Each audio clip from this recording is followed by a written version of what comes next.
Hola amigos, my name is Mark and I am the soon-to-be founder of Spain in a Box. In this video, I want to share with you the dream I've been having for a long time. But first, let me tell you something about me.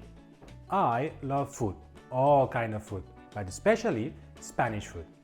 For the last decade, I've been living abroad and I realized that while Spanish food is popular, it's not really well known. Here's an example. If I ask you to name 5 different Italian specialties, I'm sure you can name them. However, if I ask you to do the same with the Spanish ones, maybe you find it hard to name something more than paella or sangria. So, when I came back to Spain, I had this dream of sharing Spanish food recipes, tips and tricks with the rest of the world. And I want to do this in 2 different ways.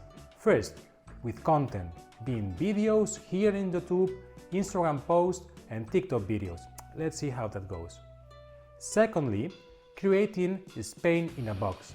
This will allow you to get incredible Spanish food experiences in your home without the burden of getting in a plane and getting down here.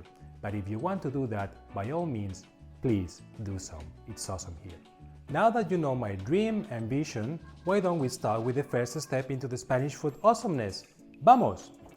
This is called pan con tomate in Spanish. It's also known as pan tomàquet in Catalan or pan boli in the Balearic Islands. It's also very common in the rest of the Mediterranean, but slightly different. If you want to know where, you'll have to watch the whole video. It's a jack of all trades in gastronomy.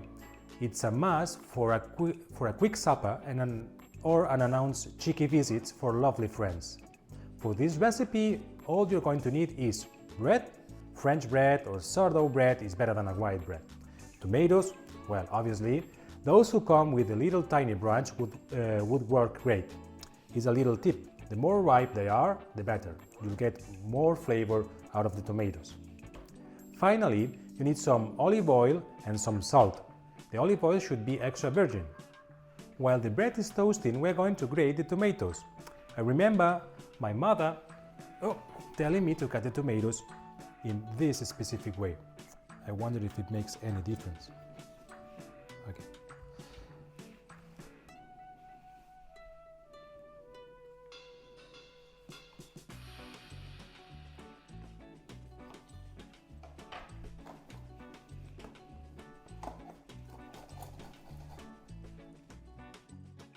By this time, the bread should be done.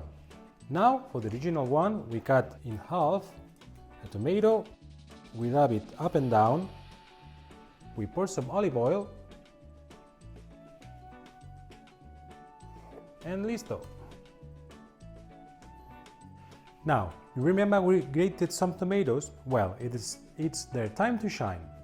Say your cheeky friends come over and they are hungry. You just slice some bread, you toast it, grate some tomatoes, add some olive oil, and boom, pan con tomate for everyone. This is dangerous because they might end up every weekend in your place.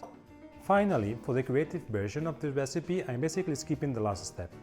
Instead of that, I'm going to cut the bread into bite-sized slices and pour the grated tomatoes into a bowl so people can eat it.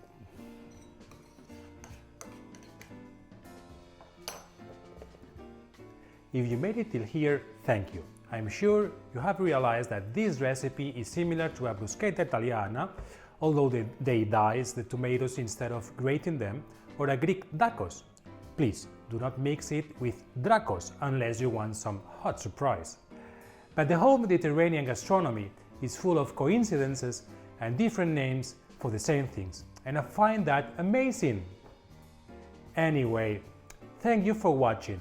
Please let me know if you are interested in more content and the whole project of Spain in a Box by liking this video or subscribing to my channel. It means a lot to me. Gracias y hasta pronto. Bye.